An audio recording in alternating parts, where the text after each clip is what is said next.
नमस्कार प्यारे विद्यार्थियों, आप सभी का एक बार फिर से स्वागत है जेके आईटी मंत्रा यूट्यूब चैनल में। बार्क के एग्ज़ाम के लिए यानी कि भाभा ऑटोमिक रिसर्च सेंटर के एग्ज़ाम के लिए हमने क्लासेज शुरू कर रखी है। प्री एग्ज़ाम के लिए अलग से क्लासेज चल रही है, हर शाम 6 बजे का नाम है, लेकिन रेगुलर क्लासेज नहीं हो पा रही है। तो आप एक बार मैं एडजस्ट कर लूँगा, रेगुलर क्लासेज होगी एग्ज़ाम से पहले। अभी आप देख सकते हैं और हमारी प्लेलिस्ट है बार्क प्री एग्ज़ाम की, उसे जाकर देखिए, वहाँ से आपकी क्लासेज अच्छे से मैंने ले रखी है। 20 क्लासेज लगभग हो चुकी हैं, आप उन्हें देखिए। साथ ही जनरल अवेयरनेस की 1-2 क्लासेज हैं, प्लेलिस्ट हैं, उन्हें भी जाकर देखिए, आपकी जनरल अवेयरनेस वहाँ से कंप्लीट हो जाएगा। आप देखिए, हम आज मैथ का पूरा मॉडल पेपर लेकर आए हैं, तो आप पूरा मॉडल पेपर अटेंड कीजिए। कितने क्वेश्चन आपने सही किए, कितने नए सीखे, वो भी कमेंट करके ज़रूर बताइए। और साथ ही एड फ्री क्लास है, तो इसे शेयर कर दीजिए। लाइक, शेयर और सब्सक्राइब ही चाहिए और कुछ नहीं चाहिए। व्यू तो वैसे भी आप कंप्लीट करेंगे, मुझे पता है, और एड फ्री क्लास है, तो बिना डिस्टर्ब के देखिए। चलिए शुरुआत करते हैं। क्वेश्चन नंबर 1 से पहले, किसी भी गवर्नमेंट एग्जाम की आप तैयारी कर रहे हैं आईटीआई बेस्ड, जैसे कि railway ALP technician, navy tradesman, CPRI technician, Delhi metro, NPCIL, उसमें यदि आपकी डीआरडीओ मैथ रखा गया है सिलेबस में, तो आप इस क्लास को देखिए। थंबनेल पर लिखा है बार्क एग्जाम, लेकिन आपने अब टच कर दिया है। कोई भी एग्जाम दे रहे हैं तो क्लासेज अटेंड कीजिए, बहुत कुछ सीखेंगे। चलिए शुरुआत करते हैं। क्वेश्चन आपकी स्क्रीन पर पहला है, इंग्लिश में क्वेश्चन है, हिंदी में ट्रांसलेट करेंगे।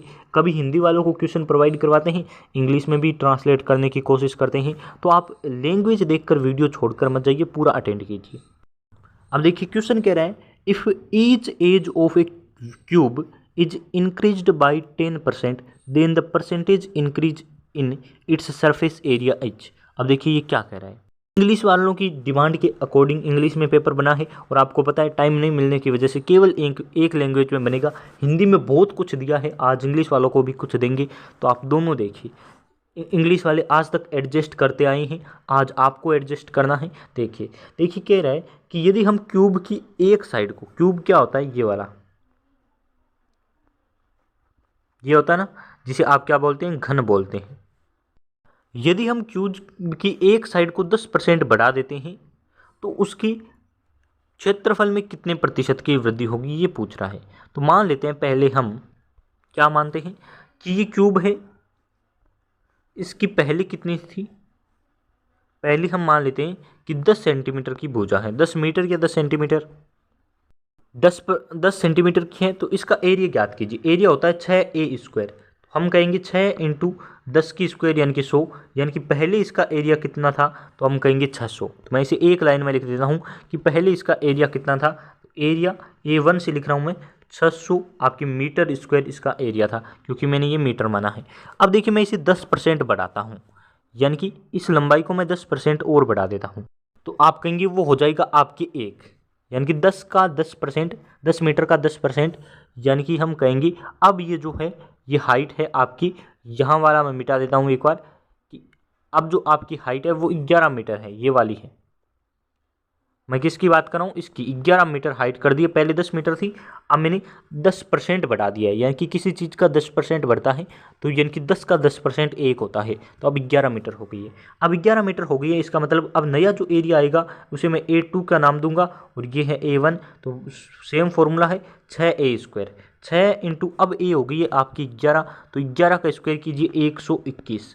अब 121 को आप 6 से गुना कीजिए, तो आप कह सकते हैं डायरेक्ट, या फिर एक और फॉर्मूला मेरे पास तरीका है। ये आपकी जो है ना, पहले वाले का मैं रख लेता हूँ, क्योंकि इन्होंने पूछा परसेंटेज में कितनी वृद्धि हुई। तो परसेंटेज में एक फॉर्मूला है, पहले वाले को रखिए 6 इंटू A², और दूसरे को बराबर में रखिए 6 इंटू A²। दूसरे वाले का मैं बड़ा ए ले रहा हूँ, 6 से 6 कट कर दीजिए। पहले जो आपकी भुजा थी वो 10 थी, यानी कि 10 का स्क्वायर 100 हो जाएगा, और अब जो नई भुजा है वो 11 है, यानी कि 11 का जो आपके हो जाएगा वो 121 हो जाएगा। स्क्वायर करना है ना, तो 121। तो अब देखिए आप कितनी वृद्धि हुई है, परसेंटेज में कितनी वृद्धि हुई है, तो आप कहेंगे 21% की वृद्धि हुई है। आप डायरेक्ट इस क्वेश्चन को कर सकते हैं, छोटा सा तरीका है। ये PDF में कंप्लीट बातें आपके सामने लिखी हुई मिलेगी। PDF हमारे टेलीग्राम पर मिलता है, उसे भी ज्वाइन कर लीजिए। टेलीग्राम पर सर्च करना है जेके आईटी मंत्रा, लिंक डिस्क्रिप्शन में दे रखा है, हालांकि लिंक ओपन होते नहीं है, ये मुझे भी पता है। अब देखिए, ये आपको समीकरण सोल्व करने हैं। सोल्व करने के लिए क्या करना है, तरीका सिंपल सा है। 45 - 5 ऑफ का मतलब होता है गुना। जब भी ऑफ या हिंदी में का लिखा हुआ मिले तो उसका मतलब होता है गुना। 6.3 भाग आपके 9, फिर आपकी क्या है प्लस 7 इंटू 0.5। इस प्रकार के क्वेश्चन को करने के लिए एक जो आपके फॉर्मूला आता है वो इजी फॉर्मूला है। कहता है कि बोर्ड मास एक फॉर्मूला याद कर लीजिए, ब्रैकेट हटाओ, फिर आपके ओ का मतलब होता है ऑफ का गुणा, ये वाले होते हैं ना, इनको हटाओ, फिर डिवाइड करो, मल्टीप्लाई करो, ऐड करो और घटा दो, जो आपको समझ आ गया होगा। बोर्ड मास नाम याद रखना है, कर देंगे। यानी कि पहले ब्रैकेट सोल्व करना है, सिंपल सी बात है। तो ब्रैकेट के अंदर आपका क्या है, अंदर है आपकी 6.3, ब्रैकेट के अंदर वाला सोल्व करेंगे, भाग है 9। तो मैं कहूँगा सिंपल आपको तरीके बता रहा हूँ, यानी कि हर कोई बच्चा इसे कर पाएगा। जो कमज़ोर से कमज़ोर है वो मेरी क्लास अटेंड कीजिए, आप भी कर पाएंगे। तो आप कहेंगे 7 बार गया, फिर आप भाग देंगे, यानी कि आप कहेंगे 0.7 यहाँ होना चाहिए। तो ये आप कह रहे हैं कि ब्रैकेट की जगह क्या होना चाहिए, तो आप कहेंगे ब्रैकेट की जगह होना चाहिए आपके 0.7। क्या होना चाहिए, मैं एक बार यहाँ से हटा देता हूँ और सिंपल से सिंपल बातें मैं आपको सिखा रहा हूँ ताकि हर कोई इसे कर पाए। 0.7।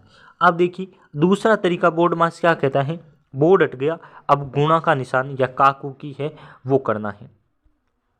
तो अब आपको क्या करना है, इन दोनों की गुणा करना है, फिर इन दोनों की गुणा करना है, जोड़ना बाद में है, क्योंकि बोर्ड मास का नियम क्या कहता है, जोड़ो बाद में। और ये जो घटाव का निशान है ये लास्ट में आएगा, सबसे लास्ट में, क्योंकि बोर्ड मास कहता है घटाओ सबसे लास्ट में। तो हम इसकी गुणा कर देंगे 7 की 0.5 से, यदि हम गुणा करते हैं तो 7 का आधा करना होता है, 3.5 आता है, क्या 3.5 आता है ना, तो वो आप कर दीजिए। फिर यहाँ आपको गुणा करनी है 7 की, इधर भी 5 की 0.7 से, तो ये भी आपके 3.5 आएगा ना, तो यहाँ आप लिख दीजिए 3.5। और फिर ये आपके माइनस है 45, तो 45 में से आपको 3.5 घटाने हैं और फिर 3.5 जोड़ने हैं, यानी कि प्लस और माइनस का कट जाएगा, फिर आपके आंसर क्या बचेगा, आप कहेंगे 45। ये रहा आपके सामने राइट आंसर। कि इस क्वेश्चन में एक इजी ट्रिक थी, वो आपकी जो 45 था ना वही आंसर था। हालांकि इसे सोल्व करने का मैंने तरीका आपको बता दिया है, ऐसे आप सोल्व कर सकते हैं। हर सिंपल स्टेप मैंने यहाँ ली है ताकि कोई भी बच्चा यानी कि 10th में कमज़ोर था, ITI में ढंग से पढ़ाई नहीं की है, वो भी इसे आसानी से कर पाएगा। ये क्वेश्चन ध्यान से समझिए, बहुत अच्छा क्वेश्चन है और आपको बहुत कुछ सिखा कर जाएगा। हालांकि मुझे क्लास लेने में टाइम नहीं मिलता है, तो जो मैं आपको एक एक स्टेप सिखा रहा हूँ ना, आप इसे सीखिए और प्रैक्टिस कीजिए, क्योंकि आप जितना प्रैक्टिस करेंगे उतना आपके लिए अच्छा है। VK नॉलेज ऐप पर आपको जैसे ही टेस्ट सीरीज लॉन्च होगी हम जानकारी देंगे, वहाँ आप ज्वाइन हो सकते हैं। देखिए कह रहा है कि on selling A bike for 2500 A seller आपकी लॉस 20% का, यानी कि कोई सेलर है वो किसी बाइक को 2500 रुपये में बेचता है, तो 2500 में बेचने पर उसे क्या होता है, 20% का लॉस होता है। यदि वो 30% का उसे लॉस होता है तो वो कितने में बेचेगा, यानी कि कितने रुपए में बेचेगा ताकि उसे 30% का लॉस हो जाए। में ऐसे क्वेश्चन आते हैं कि कोई वस्तु है, उसे एक ग्राहक यानी कि बेचने वाला दुकानदार उसे 20% के लॉस पर बेचता है इतने रुपए में, तो वह 50% के आपको उसे लाभ पाने के लिए, यानी कि उसे लाभ पाना है तो वो कितने में बेचेगा। ऐसे भी क्वेश्चन आते हैं, तो आपको समझ लेना है। मान लेते हैं कि कोई संख्या है x रुपये, x है उसका 80%, 20% का लॉस हो गया, तो अब क्या बचा 80%, और 80% की वैल्यू है 2500 रुपये। क्यों, क्योंकि 2500 रुपये में बेचने पर उसे 20% का लॉस हुआ है। यदि वह थोड़ा रुपये और बढ़ाकर बेचता तो उसे प्रॉफिट होता, यानी कि जो ये 2500 है ये 80% की वैल्यू है ना, 80% की क्या वैल्यू है। अब देखिए इसे काटा पीटी कर दीजिए, तो मैं कहूँगा इसे कर दीजिए 4 बार और ये आपके 5 बार। एक्स की वैल्यू निकालने के लिए आप करेंगे 2500 इंटू 5 बट्टे आपके 4, तो मैं आप इसे कहूँगा डायरेक्ट कर लीजिए। डायरेक्ट आप इसे काटेंगे तो आप कहेंगे 6 बार और ये आपकी 2 बार और ये 5 बार, 625 इंटू 5 आएगा, है ना। एक्स की वैल्यू हम इतने रखेंगे 625 इंटू 5। मैं आगे कैलकुलेशन नहीं करूँगा, मल्टीप्लाई नहीं करूँगा, आप कर सकते हैं। हालांकि अब देखिए आपको कहा कि एक्स का ना 30% का हमें लॉस ज्ञात करना है। 30% का लॉस ज्ञात करेंगे तो हमें क्या 70% की वैल्यू निकालनी है, क्योंकि 100% कोई भी वस्तु होती है वो पूरी अपनी 100% होती है, तो हमें 30% का लॉस लेना है, यानी कि आपकी 70% की वैल्यू निकालनी है। और एक्स की वैल्यू हम रख देते हैं, एक्स की वैल्यू क्या आई है 625 इंटू 5, इंटू आपके 70% की वैल्यू। मैंने देखी गुणा क्यों नहीं की, क्योंकि मुझे पता था आगे काटापीटी हो जाएगी। तो ये देखिए काटापीटी भी हो रही है। अब इसे मल्टीप्लाई करके आधा करना है। आपकी कैलकुलेशन फास्ट होगी, आप कर सकते हैं। 7 की 5 से करेंगे 35 और 3 आपके हासिल। मैं एक एक स्टेप लिख रहा हूँ ताकि हर कोई समझ आए। 7 की 2 से गुणा करेंगे 14 और 3 17, एक ऊपर फिर हासिल, और 7 के आप 6 से 42 और 1 43। अब इसे आपको आधा करना है क्योंकि नीचे 2 था डिवाइड करने के लिए, तो आप इसे कर सकते हैं। डिवाइड करेंगे तो सिंपली आपके सामने आ जाएगा कि आपकी 21 और 21 8 7 और 0.5, ये आपके रुपये आ जाएगा 2187.5। ये देखिए मैंने कैलकुलेशन कर ली है और ऑप्शन नंबर बी इसका आंसर है। आप ऐसे स्टेप फॉलो करके आंसर ला सकते हैं। पीडीएफ में पूरा सॉल्यूशन है, टेलीग्राम पर पीडीएफ है। अब देखिए आगे भी क्वेश्चन है। ये क्वेश्चन थोड़ा हटके है, हालांकि एवरेज का क्वेश्चन है, डायरेक्ट क्वेश्चन है, फिर भी लाइन घुमा कर दी है ताकि बच्चे इसे गलत करें। क्वेश्चन कह रहा है a man divided his journey into 3 parts of distance of इतनी इतनी इतनी। अब देखिए क्या कह रहा है, एक आदमी है, वो मान लेते हैं यहाँ से चलना शुरू करता है और उसे यहाँ तक जाना है। मान लेते हैं आप है, अपने घर से एग्जाम सेंटर तक जाने के लिए अपनी यात्रा करते हैं। जैसे कि मेरा देखें तो मेरा आपके मान लेते हैं बीकानेर में मैं रहता हूँ, यहाँ से मुझे जाना है, जयपुर जाना है, जोधपुर जाना है, एग्जाम देने के लिए कहीं भी जाना है। तो मैं अपनी यात्राओं को 3 भाग में डिवाइड करता हूँ। ये देखिए ये 3 भाग में। अब 3 भागों को इसने कैसे किया है, एक 18 किलोमीटर की यात्रा करेगा, फिर 20 किलोमीटर की यात्रा करेगा और फिर ये 27 किलोमीटर की यात्रा करेगा। अब ये अलग अलग चाल से करेगा। पहली वाली 6 किलोमीटर प्रति आवर की चाल से करेगा, दूसरी वाली 5 किलोमीटर प्रति आवर की चाल से करेगा और तीसरी वाली 9 किलोमीटर प्रति आवर की चाल से ये यात्रा को करता है। तो ये कह रहा है what was his average speed during his entire journey, यानी कि यात्रा खत्म होने तक उसकी जो स्पीड थी ना, चाल थी ना, उसका एवरेज निकालिए। तो एवरेज का फॉर्मूला होता है सबका योग कर दो, यानी कि चाल का हमें पूछा है तो हम चाल का योग करेंगे। यदि डिस्टेंस का पूछता तो हम डिस्टेंस का योग करते। चाल का करेंगे तो आप कहेंगे 9 और आपके 6 15 और 5 20, यानी कि 20। बट्टी आपके होता है कुल कितने हैं, तो कितने भागों में बांटा है, 3 भागों में बांटा है, 3 से डिवाइड कर दीजिए। तो इसे देखिए आप करेंगे 6 से तो आपके 18 बार, फिर बचेगा 2, यानी कि पॉइंट लगाएंगे, फिर 6 फिर 6 फिर 6, ऐसे ऐसे चलता जाएगा। तो इन्होंने मान लिया 6.5, ऐसा एक ही ऑप्शन है। तो हालांकि आप देख सकते हैं ऑप्शन नंबर बी इन्होंने आंसर माना है। अच्छा क्वेश्चन है, इसे पढ़िए और ऐसे क्वेश्चन आपको एग्जाम में जरूर देखने को मिलेंगे। आगे बढ़ते हैं। देखिए क्वेश्चन क्या कह रहा है, लेंथ एंड ब्रेथ, जिसे आप बोलते हैं लंबाई और चौड़ाई ऑफ ए रेक्टेंगुलर, यानी कि आयत की एक लंबाई और चौड़ाई की जो आपकी रेशियो दे रखे हैं 5:4। मैं आयत बना देता हूँ, ये होता है आपकी आयत, सबको पता होता है ना। लंबाई बोलते हैं ये वाली होती है, ये लंबाई ये दे रखी है इसने। देखिए मेरे ये 5 सही से नहीं लिखा जाता, 5x, और ये चौड़ाई दे रखी है 2x। तो आप कहेंगे 2x और 5x क्यों मानी, क्योंकि इसने रेशियो में दे रखी है। रेशियो में दे रखी है इसका मतलब किसी न किसी संख्या का इसके साथ गुणा करना है। इसने दे रखा है पैरामीटर, यानी कि जो पैरामीटर होता है परिमाप बोलते हैं, है ना, तो वो आपकी इसकी 238 मीटर दे रखा है। इसने लेंथ पूछी है, यानी कि लंबाई ज्ञात कीजिए। अभी ज्ञात कर देंगे। देखिए इसने पैरामीटर दे रखा है और पैरामीटर का फॉर्मूला होता है 2 इंटू लंबाई प्लस चौड़ाई। 2 इंटू लंबाई प्लस चौड़ाई इसने दे रखी है। कितनी दे रखी है, तो मैं एक बार फॉर्मूला यहाँ लिख देता हूँ, अच्छा रहेगा। 2 इंटू लंबाई प्लस चौड़ाई बराबर 238 मीटर दे रखा है। 2 ये रहा, लंबाई हमने मान ली है 5 और 2 दोनों को जोड़ना है, यानी कि 7x बराबर 238। एक एक स्टेप लिख रहा हूँ, आगे यहाँ करूँगा मैं। आगे 2 का आप 74 से गुणा करेंगे तो 148 आएगा, 148x, है ना। 74 से क्या, सॉरी ये मेरा मिस प्रिंट हो चुका है, ये x की वैल्यू है ना, ये है हमारा x और ये है आपकी 7 दूनी 14x। 14x बराबर है आपके 238। तो x की वैल्यू निकालेंगे तो हम 14 का ऐसे डिवाइड कर देंगे। तो आप डिवाइड करके देख लीजिए, ये x की वैल्यू आएगी आपकी 17। x की वैल्यू 17 आ गई। अब आपसे लंबाई पूछे चौड़ाई पूछे, आपको x की जगह रखकर गुणा कर देना है। हमें लंबाई पूछी है तो लंबाई का रेशियो 5 है, 5 को हम 17 से गुणा कर देंगे। यदि आपसे चौड़ाई पूछता तो आपको 2 से 17 से गुणा करना है। तो मैं अभी गुणा कर देता हूँ 5 की 17 से, तो आप बताइए कितना आएगा। तो ये आपके 85 सही आंसर है ना, ये रहा आपके। यदि आपसे पूछता कि चौड़ाई कितनी है तो ये 34 मीटर आपकी चौड़ाई आ जाती। ये भी मैंने आपको बता दिया है, कंप्लीट प्रोसेस लिखा है, इसे ज़रूर पढ़िए, पहले क्लास देखिए, फिर पीडीएफ डाउनलोड कीजिए। और देखिए मैं एक रिवीजन क्लास लाऊंगा जिसमें एक साथ आपको आज तक जितने क्वेश्चन करवाए ना वो एक साथ करवा दूंगा। तो अब देखिए आगे क्वेश्चन क्या है।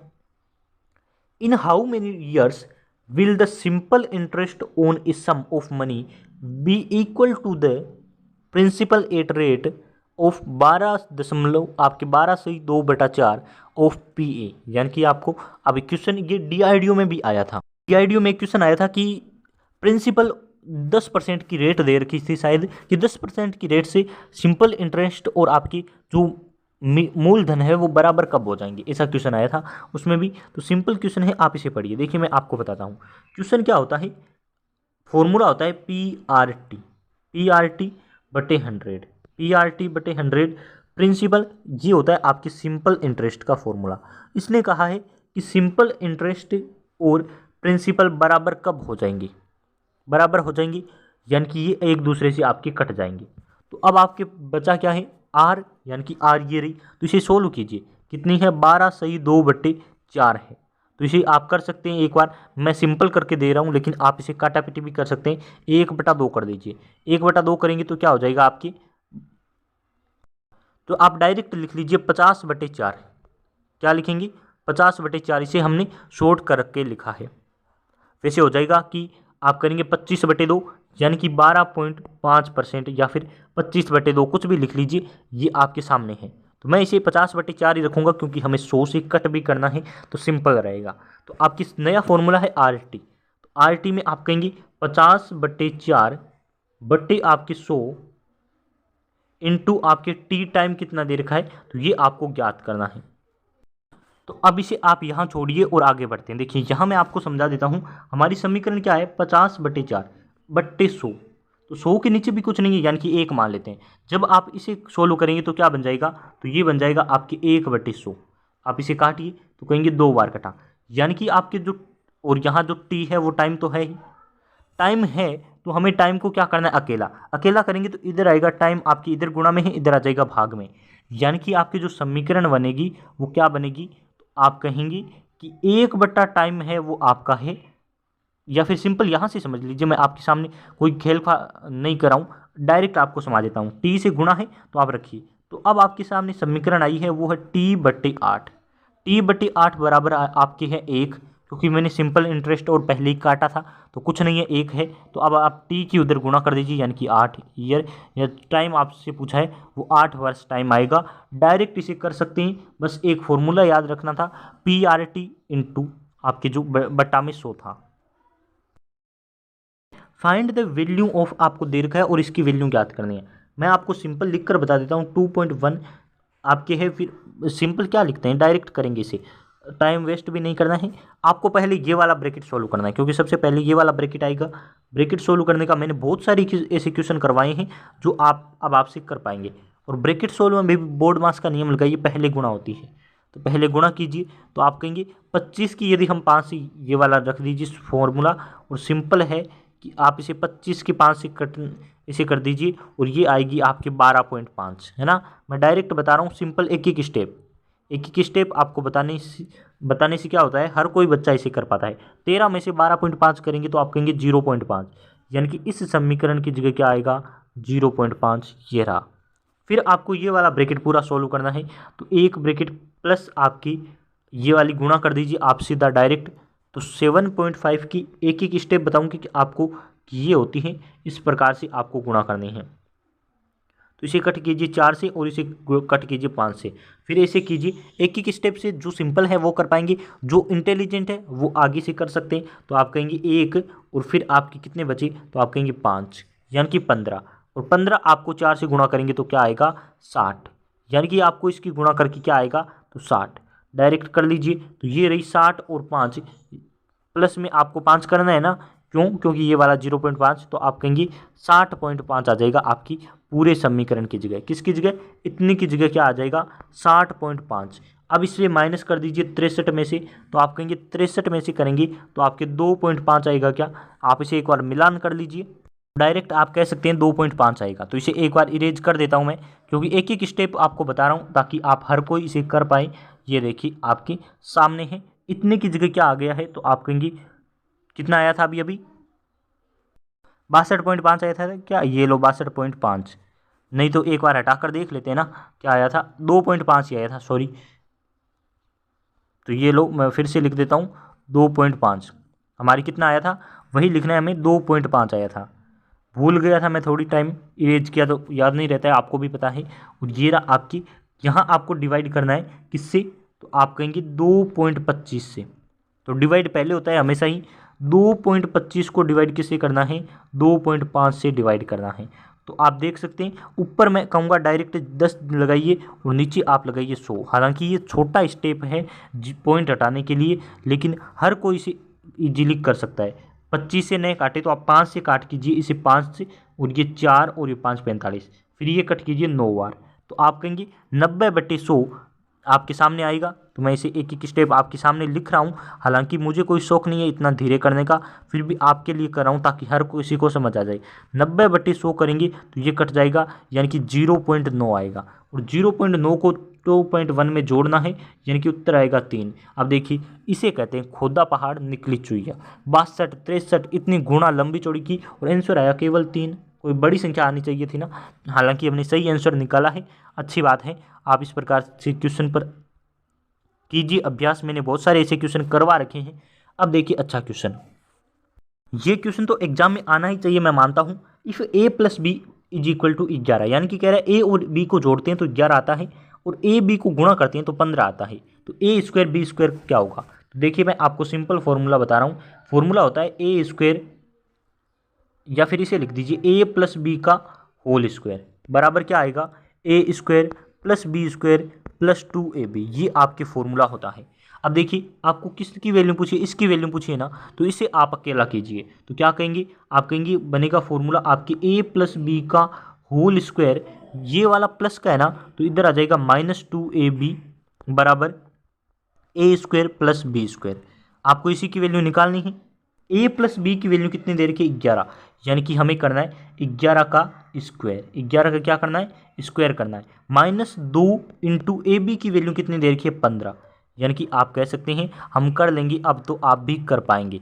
देखिए आगे बढ़ते हैं नेक्स्ट पेज पर। मैं 11 का स्क्वायर कीजिए तो 121 आएगा, 121। फिर हम पीछे देख लेते हैं क्या है, -2 × 15 यानी कि 30 बराबर आपकी वैल्यू आ जाएगी a² + b²। यही वैल्यू पूछी है क्या, ये देखो। तो आप कहेंगे अब कर देंगे, 21 में से ये घटा दीजिए आप, तो आप कहेंगे 9 हो जाएगा, यानी कि 91 आपके आंसर आने वाला है। a² + b² की वैल्यू 91 ऑप्शन में दे रखी है क्या, हाँ बिल्कुल दे रखी है। ये लो आपका आंसर। ये देखिए मैंने करवा दिया कंप्लीट आपको एक मॉडल पेपर 10 क्वेश्चन का। हालांकि क्वेश्चन 10 से ज़्यादा ही थे, मैंने काउंट नहीं किए, हालांकि आपके सामने काउंट कर देते हैं। आपके 2, 3 और 4, 5, 6, यानी कि आप कह सकते हैं 10 क्वेश्चन लगभग थे। आप इसे पढ़िए, प्रैक्टिस कीजिए और चैनल को सब्सक्राइब करके शेयर जरूर कर दीजिए।